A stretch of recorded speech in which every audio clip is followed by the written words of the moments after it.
여기까지 하고 나서 제가 방향을 쪼끔 바꿔서 현대미술 쪽으로 넘어가 볼까 해요. 음 우리가 현대미술 굉장히 어렵다는 얘기 많이 하는데 도대체 뭘 이야기하고 싶은지도 모르겠고 뭘 썼는지도 모르겠고 그런 경우가 되게 많잖아요. 지금 보이는 작품은 이상한 과일이라는 제목의 작품이에요. 이상하죠.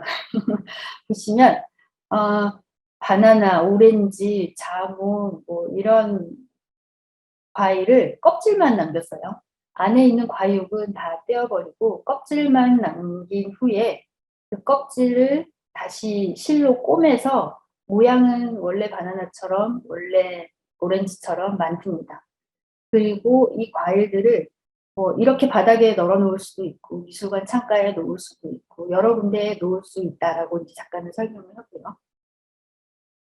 작가가 그 에이즈에 걸려서 죽어가는 친구가 있었는데 그 친구를 생각하면서 도대체 무엇이 영원할 수 있으며 무엇이 변하지 않는가를 고민하면서 만든 작품이라고 해요.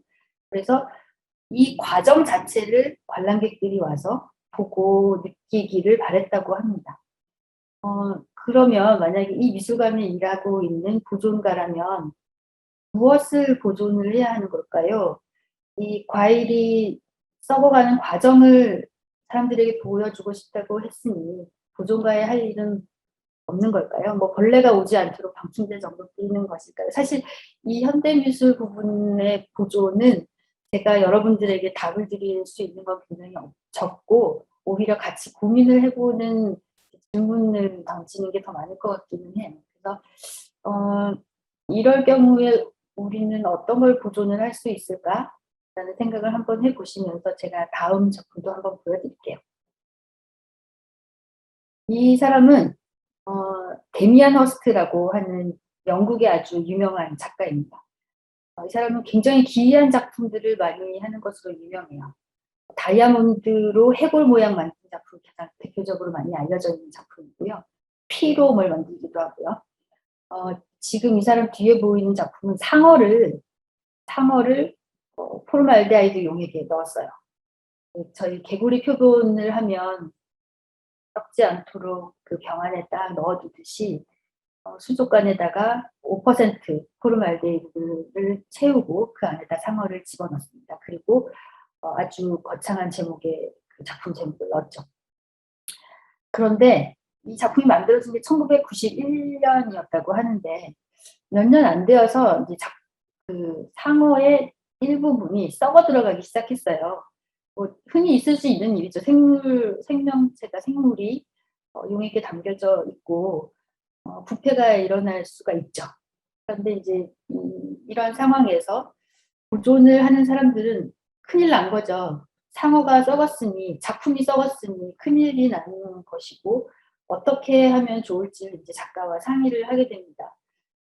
그러면 썩어낸 부분을 도려내고 다시 뭘 처리를 해서 넣을까요? 뭐 했더니 이 사람이 뭐 이렇게 말했다고 해요. "어떤 상어인지는 중요하지 않습니다. 상어는 바꾸면 됩니다. 제가 말하고자 하는 개념만 지켜지면 됩니다. 이 작품을 통해서 말하고자 하는 것만 지켜지면 됩니다."라고 했고 그래서 결국은 정말 다른 상어를 잡아와서 다시 저렇게 이제 포르말데이드 용액에 넣고 작품의 보존, 복원을 마쳤다고 합니다. 재미있는 사례죠. 이 작품은 영국의 테이트 미술관에 소장되어 있는 조각품 중에 하나인데요. 나움 가보라고 하는 어 1920-30 년대에 막 인제 플라스틱이 생산되기 시작할 때에 조각가들에게 이 재료는 굉장히 흥미로운 재료였죠. 그래서 적극적으로 막 사용을 해서 작품을 만들었는데 저희 뭐 보다시피 아 뭐 플라스틱으로 된 뭐 소쿠리, 빨래집게 이런 것도 오래가지 못하잖아요. 마찬가지로 이 플라스틱은 셀룰로스 아세테이트라는 이제 종류의 플라스틱으로 만들어진 건데 저렇게 시간이 지나면 그냥 바스라져 버리는 거죠, 형체가 없이. 그리고 누렇게 변하기도 하고. 그래서 이 작품은 사실은 이제 테이트 미술관에서는 바스라진 것은 바스라진 대로 그대로 보존을 해놓고 똑같은 복제품을 레플리카를 하나 만들어서 전시를 하고 거기다가 설명을 이제 해주고 있다고 하거든요.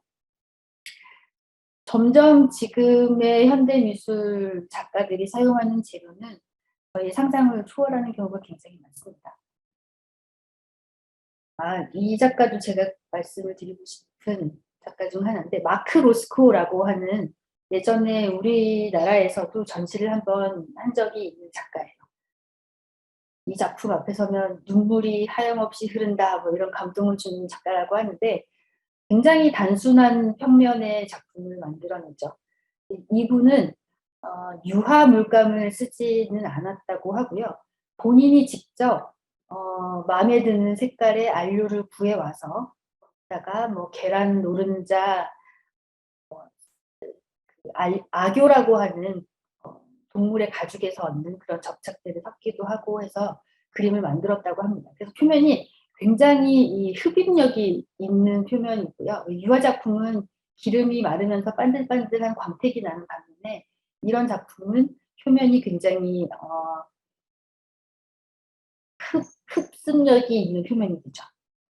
그래서 이때 사용한 작가의 안료가 마찬가지로 아조 그룹의 이건 조금 어려운 개념일 수 있겠는데 아무튼 색이 금방 변하는 안료였다고 해요. 이것도.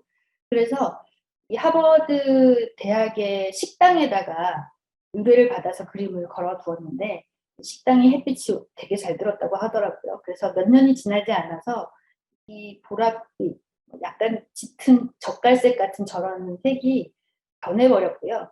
이 색깔이 변해버린 걸 인지하자마자 작품을 다시 수장고로 이렇게 다 집어넣었다고 합니다. 그리고는 이제 보존가들이 연구를 하기 시작을 했고 몇 년이 지나서 어떻게 하면 이 색을 다시 로스코가 처음 그렸을 때 색으로 되돌리거나 또는 관람객들에게 똑같이 보여줄 수 있을까를 고민을 하다가 MIT의 미디어랩과 같이 손을 잡고 아이디어를 낸 것이 그림에다가 뭔가를 칠하는 것이 굉장히 어려운 작품이니 차라리 빛을 사용해서 저희가 프로젝터에 빛을 이렇게 쏘아서 관람객들이 그림을 볼 때는 이 원래 로스코가 칠했던 색과 비슷하게 구현이 될 수 있도록 하자라는 아이디어를 냈고 굉장히 성공적인 프로젝트로 평가를 받고 있어요. 물론 이제 어떤 사람들은 그게 뭐 미디어 아트지 그게 무슨 복원이야 무슨 회화야 뭐 이렇게 말하는 사람들도 있다고 하는데 이 생각을 어떻게 바꾸느냐 무엇이 복원이고 보존이냐를 고민을 한다면 이것도 굉장히 좋은 한 사례가 될 수 있을 것으로 생각을 하고 있습니다. 이런 혹시 아시는 분 계실지 모르겠어요. 국립현대미술관 과천에 가면 세계적으로 유명한 미디어 작가 백남준이 거대한 텔레비전 탑을 만들어 놓은 작품이 있습니다. 작품 제목은 다다익선이라고 되어 있고요. 1988년에 서울 올림픽을 맞아서 여기다가 그때 뭐 좀 기념비적인 작품 설치를 하자는 의견들이 오갔고 백남준이 제안을 해서 세워진 작품인데 그 당시에는 삼성전자에서 이 모든 텔레비전을 다 지원을 해주었다고 해요. 그래서 이 텔레비전을 통해서는 굉장히 뭐 역동적인 그 올림픽의 모습도 나오고 운동선수들도 나오고 한국적인 이미지도 나오고 여러 가지 이미지들이 혼재되어서 나오는 것이었고요. 근데 이제 저희가 잘 알다시피 텔레비전도 오래되면 수명이 있잖아요. 그래서 이 텔레비전이 1988년에 한번 그렇게 그 설치가 되고 난 이후에 한 15년이 지나서 텔레비전이 하나둘씩 꺼지기 시작을 한 거고 어 그게 이제 아니라고 생각을 해서인지 이 1000세대 전부를 다시 한번 지원을 받아서 새로운 텔레비전으로 바꾸는 프로젝트를 한번 하게 됩니다. 그때만 해도 사실은 이 브라운관 텔레비전이 있었죠. 그런데 그렇게 바꾸고 나서 다시 15년 한 30년이 지난 거죠. 그러고 나서는 또다시 텔레비전이 꺼지기 시작했는데 바꾸어 줄 수 있는 브라운관 모니터를 더 이상 찾을 수가 없게 되었어요. 저희 뭐 요즘 마트에 가면 이런 텔레비전은 찾아볼 수가 없죠. 그래서 미술관은 사실은 어떻게 이 작품을 계속 생명을 유지해 갈지를 고민하지 않을 수가 없었고, 어 이 어떻게든지 사실은 작품을 서서히 소멸해서 죽어가도록 내버려 두자는 의견도 있었지만, 사실 미술관의 입장에서는 작품을 그렇게 죽어가도록 할 수는 없기 때문에 어떻게든지 심폐소생술을 써서라도 작품을 보여주고 싶었고, 지금 한참 이 복원 프로젝트가 진행 중인데요. 어 아직 쓸 수 있는 그 뚱뚱한 브라운관 텔레비전은 그대로 쓰고, 구하지 못하는 아주 작은 그 사이즈의 텔레비전은 사실은 틀은 그대로 두면서 안에 볼록한 브라운관은 LCD 납작한 것으로 바꾸어서 그렇게 복원 작업을 진행을 하고 있습니다. 아마 지금 가시면 좌천에서 이 시범 운영을 하고 있는 걸 보실 수 있습니다. 이것도 인제 뭐 예술이 어떤 형태로 변화를 했고, 그럼으로써 보존을 하는 것도 어떤 방향으로 조금 태도나 이런 입장들이 변화가 되고 있는지를 보여줄 수 있는 아주 좋은 예가 될 수 있을 것 같아요. 이 작품은 곤잘레스 토레스라고 하는 작가의 작품인데 1991년 작품이고요. 까만 사탕을 저렇게 한쪽 벽에다가 쌓아 놓고 관람객들이 지나가면서 하나씩 집어 먹을 수 있게 작품을 만들었다고 합니다. 그런데 이 작품을 소장을 하고 있는 미술관에 저 300kg쯤 되는 사탕을 수장고에 보관을 늘 하고 있는 걸까요? 관람객들이 지나가면서 오늘은 50개를 먹었으면 내일 50개를 다 채워 넣어야 되는 것이고, 계속 이 작품을 유지하기 위해서는 그러면 저 사탕을 수만 톤을 수장고에다가 딱 가지고 있어야 하는 것일까요? 사실은 이 작품을 소유한다는 것의 개념은 그 사람의 아이디어를 가지고 있는 거거든요. 그래서 종이 한 장을 이렇게 주고받았다고 합니다, 작가와. 이 작품은 어떻게 구성이 되고 어떻게 설치를 한다가 이 작품의 전시를 할 수 있고 가지고 있는 권리이지, 이 사탕을 주고받은 것은 아니라는 거죠. 그리고 만약에 이 사탕 작품을 다른 미술관에서 전시를 한다. 그러면 사탕 300kg을 보내는 것이 아니고 이 종이 한 장의 정보를 보내겠죠. 그러면 그 미술관에서는 거기에서 구할 수 있는 사탕을 사서 설치를 하면 된다. 근데 이렇게 이제 현대미술의 보존에 대한 생각들이 막 복잡해지면서 사실은 최소한 그러면 저 까만색이라도 맞춰줘야 되는 거 아니야? 뭐 그 사탕의 성분이 그 사람한테 중요한 의미였기 때문에 기침을 가라앉히는 사탕으로 채워야 되는 거 아니야? 뭐 이런 재미있는 논쟁들이 있었거든요.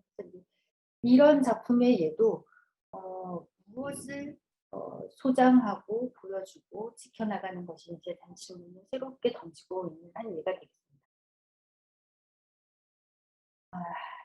거의 마무리인데요.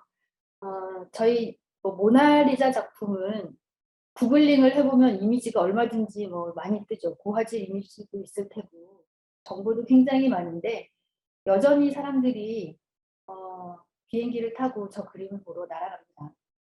그 사진 한 장을 찍기 위해서 저렇게 몰려드는데요. 이 미술관은 정말 숨길래야 숨길 수 없는 작품의 아우라가 있다고들 말을 하는데, 그것을 지켜가기 위해서 최선을 다합니다. 그래서 그것이 어떤 형태가 되어서 사람들을 만나게 되든지 간에 이 원본이 가지고 있는 그 가치를 지켜나가기 위해서 노력을 하는 곳이 되어야 될 것이고요. 이것은 지금 몇백 년이 흐른 뒤에 우리가 보고 있는 이 작품들이 앞으로 또 몇백 년이 흐른 뒤에는 사람들이 어떻게 보고 있을까? 그때를 위해서 우리가 지금 보존가들이 어떤 역할을 해야 하고 무엇을 기록해야 하는가라는 질문을 계속 던지게 되는 것입니다.